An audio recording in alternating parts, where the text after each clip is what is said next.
Hi all, A K ആണ്. ഒരു പ്രധാനപ്പെട്ട വാർത്ത നിങ്ങളോട് പറയാൻ വന്നതാണ്. ഈ വാർത്ത വന്നിട്ടിപ്പോൾ ഒരു ദിവസമായി. ഞാൻ കുറച്ച് വൈകിപ്പോയി നിങ്ങളെ അറിയിക്കാൻ. എന്നിരുന്നാലും നിങ്ങൾ അറിയേണ്ട ഒരു പ്രധാനപ്പെട്ട കാര്യം തന്നെയാണ്. സാധാരണ നിങ്ങൾക്ക് എല്ലാവർക്കും അറിയാവുന്ന കാര്യമാണ്, നമ്മളൊരു എക്സാം കഴിഞ്ഞ് കഴിഞ്ഞാൽ, പ്രധാനമായിട്ടും ഇതേപോലെ പബ്ലിക് എക്സാം കഴിഞ്ഞ് കഴിഞ്ഞാൽ നമുക്കൊരുപാട് രസകരമായ വീഡിയോസും നോട്ട്സും ഫോട്ടോസും ഒക്കെ വരാറുണ്ട്. എന്താണെന്ന് ചോദിച്ചാൽ, എക്സാമിന് കുട്ടികൾ എഴുതി വെച്ച ഒരുപാട് രസകരമായ കാര്യങ്ങളുണ്ട്. ചുരുക്കി പറയുകയാണെന്നുണ്ടെങ്കിൽ, നമ്മൾ കുട്ടി എക്സാം എഴുതുന്നു, ഒരു ചോദ്യം വരുന്നു. ഞാൻ ഓർമ്മയിലേക്ക് ബന്ധപ്പെട്ട ഒരു ചെറിയൊരു ചോദ്യം പറയാം. ആഗോളതാപനത്തെപ്പറ്റി നിങ്ങൾ 2 വാക്കിൽ എഴുതാൻ വേണ്ടി പറയുന്ന സമയത്ത് കുട്ടി എഴുതുകയാണ്.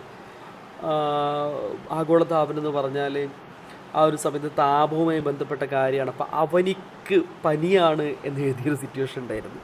അതിന് ശരിയുത്തരം കിട്ടിയത്, കാരണം അവനി എന്ന് പറഞ്ഞാൽ ഭൂമിയാണ്, ഭൂമിക്ക് ചൂട് കൂടി. കുട്ടി സാഹിത്യപരമായ ആൻസർ എഴുതി. അങ്ങനെ രസകരമായ കുറേ എണ്ണം നിങ്ങൾ കണ്ടിട്ടുണ്ടായിരിക്കും. ഇത്തവണ DG ഒരു ഓർഡർ കൊടുത്തിട്ടുണ്ട്. അത്തരം രസകരമായ കാര്യങ്ങളൊക്കെ നിങ്ങൾ കാണും. പക്ഷേ നിങ്ങളതൊരു കാരണവശാൽ എന്ത് ചെയ്യാൻ പാടില്ല, പുറത്ത് വിടാൻ പാടില്ല. ആ കാര്യം പുറത്തു വരുന്ന സമയത്ത് ഇത് എഴുതിയ വിദ്യാർത്ഥിക്കുണ്ടാവുന്ന മെൻ്റൽ ട്രോമ എന്ന് പറയുന്നത് നല്ലൊരു കാര്യമായിരിക്കില്ല. അതുകൊണ്ട് തന്നെ ഇത്തരം കാര്യങ്ങളും അതേപോലെ വാല്യൂഷൻ ക്യാമ്പിൽ നിന്നുള്ള മറ്റുള്ള പ്രധാനപ്പെട്ട കാര്യങ്ങൾ, അത്തരം കാര്യങ്ങളൊന്നും വാല്യൂഷൻ ക്യാമ്പുമായി ബന്ധപ്പെട്ട ഒരു ഡീറ്റെയിൽസും പുറത്തു വിടരുത് എന്ന് DGയുടെ പുതിയ ഓർഡർ വന്നിട്ടുണ്ട്. നിങ്ങളോടൊന്ന് പറഞ്ഞെന്ന് മാത്രമേ ഉള്ളൂ. ഈ വാർത്ത നിങ്ങളുടെ ഫ്രണ്ട്സിനെ അറിയണം എന്ന് നിങ്ങൾക്ക് തോന്നുന്നുണ്ടെങ്കിൽ മസ്റ്റായിട്ട് ഷെയർ ചെയ്യുക.